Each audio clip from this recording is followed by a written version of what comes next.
What's happening, jig heads? Welcome back to the channel. I'm out here today at this little pond. We're going to be fishing for some ice out bluegill. Stick around for the action. There's a fish. That's a good fighting gill.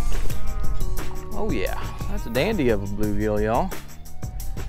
Oh, we got ourselves a crappie. We'll just call it ice out panfish, you know what I'm saying?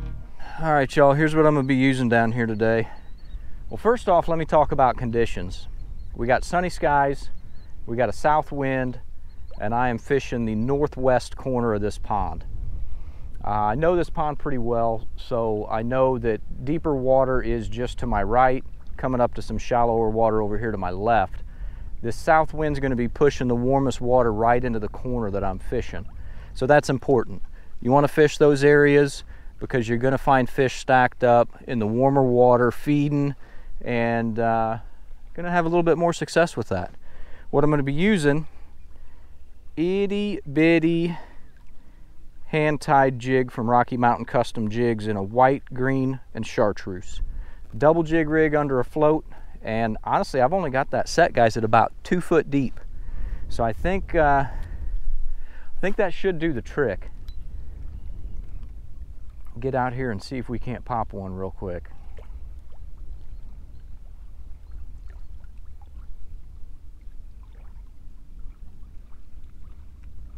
Oh, there's a bite. There he is. Oh, we got ourselves a crappie. Ice out bluegill to ice out crappie, y'all. I'll take that. We'll just call it ice out panfish, you know what I'm saying? There he is. We'll get him turned loose. We get into a mess of them, I might have to take them home now.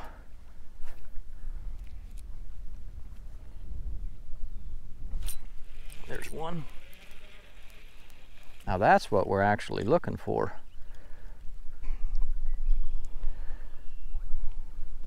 Little ice out bluegill. Now the reason I say ice out bluegill is literally I was fishing on this pond 2 weeks ago.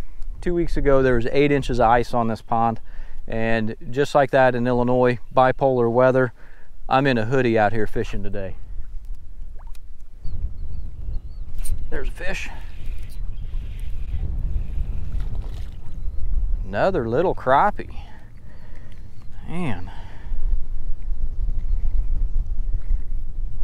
I'd love to catch a mess of bigger ones. That's all right though. We'll catch some small ones. Have a little fun. I bet you if there's small ones out there, there's some big ones mixed in. So we're gonna keep working this corner for a little while. And what I'm doing, just pitching those jigs out there under that float, twitching that rod tip, give it a little twitch, let the waves do a little rocking, and wait for a bite. That's it. Giving that jig just a little bit of action, letting the waves help me out a little bit, and waiting for that float to either tip sideways or get buried.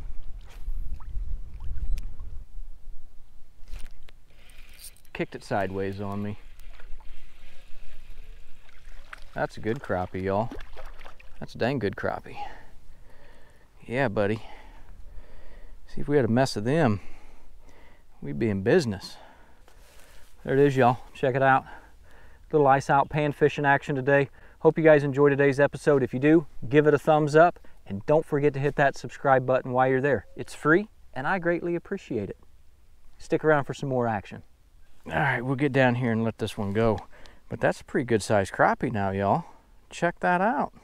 Oh, get down here and not fall in the water. There he goes. Just like that. Bada bing, bada boom.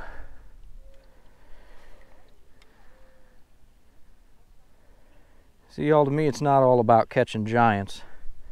About getting out, catching some fish, having a good time.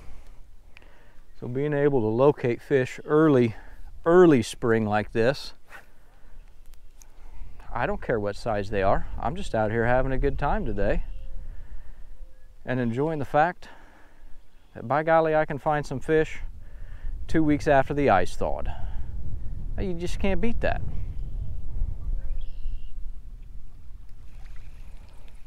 Let's give it a pitch straight out in front of us here.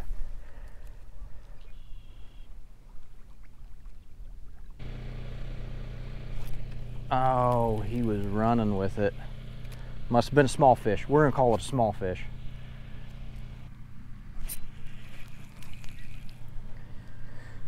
Woo! You guys got to check this out.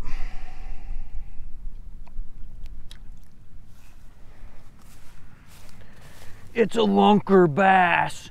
Check that one out. It's a freaking toad. That's seriously like the smallest bass that I think I've ever caught. That was great.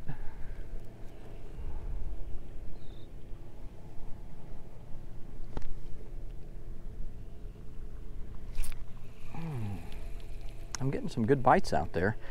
Now the reason why I chose that little bitty jig, these water temps are still cold. I mean, like I said, guys, we had ice on this pond no more than 2 weeks ago. And water temps have not warmed up that quickly.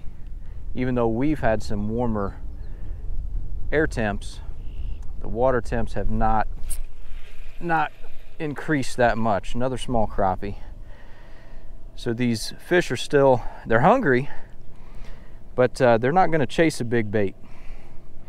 They're not going to use that much energy to get a little snack.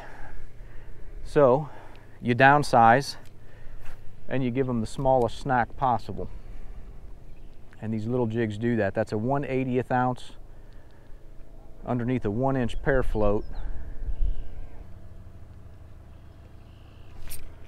Stuck him. Well, that's a little bit better crappie, guys. That ain't a bad fish. He ain't no slab donkey. That's probably about a 9-inch fish. Good looking one. Let's get back over here to the left.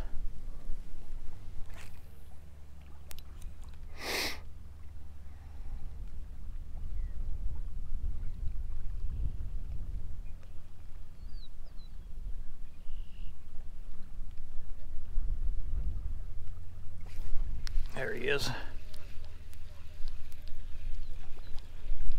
That's a good gill.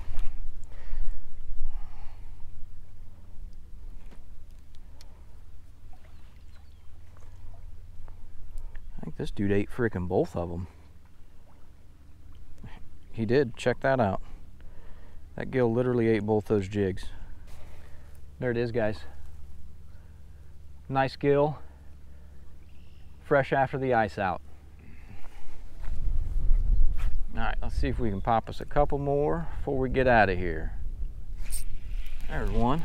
That didn't take too long now, did it? That's a good fighting gill. Oh yeah, that's a dandy of a bluegill, y'all. That's a real pretty fish. Y'all check that one out.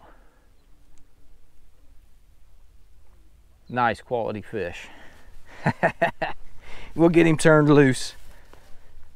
Blonk.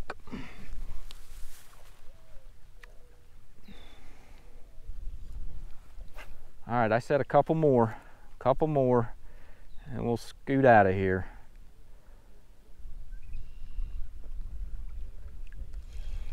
We gotta go. We got to go home. All right, y'all, I'm gonna wrap this one up.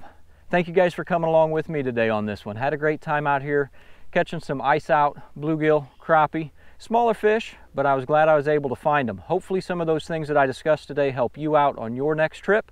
If you enjoyed today's video, don't forget to give it a thumbs up and hit that subscribe button while you're there. And remember, folks, you can't catch them sitting on the couch. I'll see you on the next one.